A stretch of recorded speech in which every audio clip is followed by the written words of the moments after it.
আমি জানতে চাই, এখানে একজন কৃষকের কাছে এসে আপনি সহানুভূতি করে বলতে পারলেন না আপনারা। আমি এই কৃষকদের পক্ষে, ক্ষতিগ্রস্ত কৃষকদের পক্ষে আমি ক্ষতিপূরণ দাবি করছি।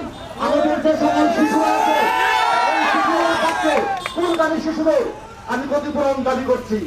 আর যদি আপনারা এখানে দাঁড় বাড়া করেন, যদি ওখান থেকে আমাদেরকে দৌড়ান, তাহলে এই দেশের জনগণ, এই অঞ্চলের জনগণ যে স্বাধীনতা হতে পারে, তারা কিন্তু এই কারখানা ভেঙে ছুড়ে চুরমার করে দিচ্ছে।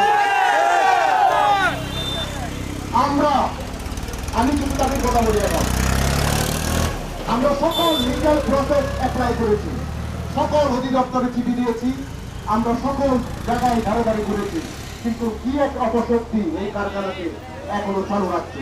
এবং তারা আমাদেরকে বলে কি, তারা আমাদেরকে বলে যারা আন্দোলন করবে তাদেরকে গ্রেপ্তার করবে, আমাদেরকে হত্যার হুমকি দিচ্ছে। এই গণতান্ত্রিক বাংলাদেশে আমরা শেখ হাসিনাকে হটাতে পেরেছি, কিন্তু আমাদেরকে মামলার ভয় দিয়ে এখান থেকে আমাদেরকে প্রতিহত করতে যাচ্ছে।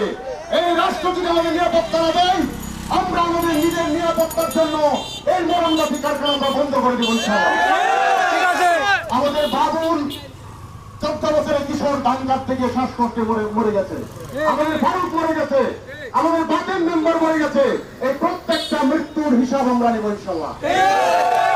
আমাদের যে সকল বয়স্ক মানুষ আছে, অনেকে হার্টের ব্যথায় ভুগছে, অনেকে শ্বাসকষ্টে ভুগছে, আমরা কোনো প্রতিকার পাচ্ছি না। আমরা দ্রুত সরকারের কাছে মেডিকেল টিম গঠন করার জন্য এবং এই কারখানার সাথে যারা জড়িত তাদেরকে গ্রেপ্তারের দাবি জানাই। এখন আমি আমার কর্মসূচি এবং দাবি সহ আজকের মানববন্ধনের দাবি সহ প্রকাশ করছি। জনবসতিপূর্ণ স্থানে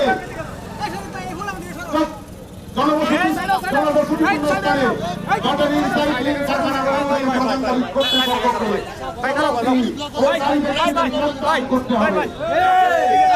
কারখানা বন্ধে ক্ষতিগ্রস্ত আন্দোলনকারী ব্যক্তিদের বিরুদ্ধে মিথ্যা মামলার ভয় ও জীবন নাশের হুমকি প্রদানকারী কারখানার মালিক বাবুল গং, স্থানীয় সন্ত্রাসী আসাদ মিয়া ও কুতুবুদ্দিন মাস্টারকে গ্রেপ্তার করতে হবে।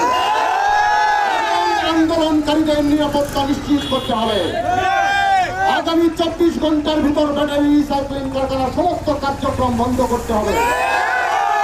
মেডিকেল টিম গঠন করে ক্ষতিগ্রস্ত শিশু, নারী ও বয়স্কদের স্বাস্থ্য পরীক্ষা ও ক্ষতিপূরণ দিতে হবে। সীসা দূষণের ফলে শত শত পুরো ধান গাছ করে দেওয়ায় ক্ষতিগ্রস্ত কৃষকদের ক্ষতিপূরণ প্রদান করতে হবে। পরিবেশ অধিদপ্তরের মাধ্যমে অবিলম্বে কারখানার পরিবেশগত প্রভাব মূল্যায়ন EIA রিপোর্ট প্রকাশ করতে